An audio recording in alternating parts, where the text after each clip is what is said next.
ইসমতে আম্বিয়ার মর্ম কথা কি? নবীদের কি পাপ করার ক্ষমতাই ছিল না? নাকি পাপ করার ক্ষমতা ছিল কিন্তু তারা কখনোই পাপ করেননি? কোরআন সুন্নাহর আলোকে বিস্তারিত জানতে চাই। এ সম্পর্কে আহলে সুন্নাহ ওয়াল জামাতের দৃষ্টিভঙ্গি হলো যে ইসমতে আম্বিয়া বা নবীদের নিষ্পাপত্বের মর্মকথা হলো নবীদের মধ্যে পাপ করার শক্তি সামর্থ্য ছিল, অথচ তারা পাপ করেননি। আল্লাহ তাআলা তাদেরকে সেফ রেখেছেন, নিরাপদে রেখেছেন।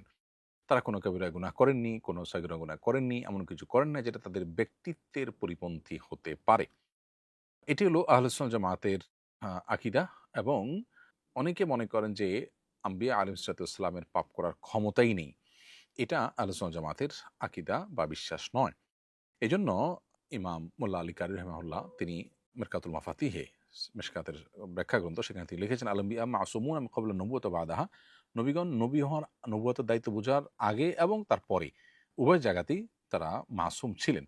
আন কাবাইরি যুনুবি ওয়া সাগাইরিহা, কবিরা গুনাহ এবং সগীরা গুনাহ উভয়গুলো থেকে, ওয়ালাউ সাহওয়ান আলা মা হুয়াল হাক্কু ইনদাল মুহাক্কিকিন, এমনকি ভুলেও তারা কোনো গুনাহ করেননি।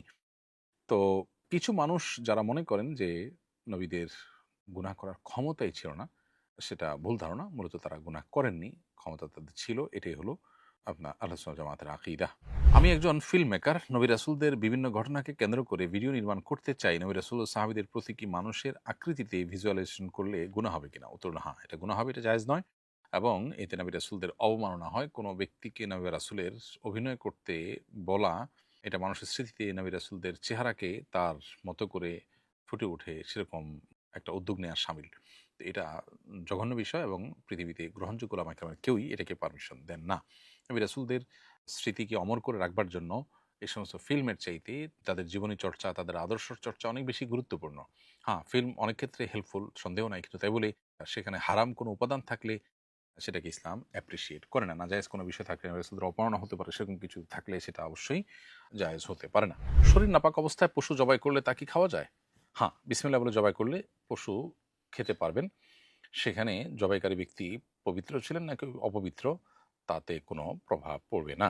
নাবালেগ শিশুদের নিয়ে প্রাপ্তবয়স্ক কেউ জামাতে নামাজ পড়লে কি নামাজ হবে? উত্তর হলো বুঝমান হলে তাদের নিয়ে জামাত করা যাবে। তারা যদি বুঝে, অর্থাৎ ভালো মন্দ, অজু গায়রে অজু, নামাজ গায়রে নামাজ, এতটুকু বুঝে, যেটা আজকাল ৫, ৬, ৭ বছরের বয়সে বাচ্চাদের মধ্যে হয়ে যায়। তাদের নিয়ে নামাজ পড়লে নামাজ হয়ে যাবে। ৬, ৭ বছরের বাচ্চার মধ্যে সাধারণত এতটুকু ম্যাচুরিটি চলে আসে। এদের নিয়ে নামাজ জামাত করলে জামাতের সওয়াব আপনি পাবেন ইনশাআল্লাহ। ধরুন ২ বছর, ২.৫ বছরের বাচ্চা, তার নামাজ কি গায়রে নামাজ কি সে সেন্স নাই। তাকে নিয়ে নামাজ পড়লে জামাতের সওয়াব পাবেন না।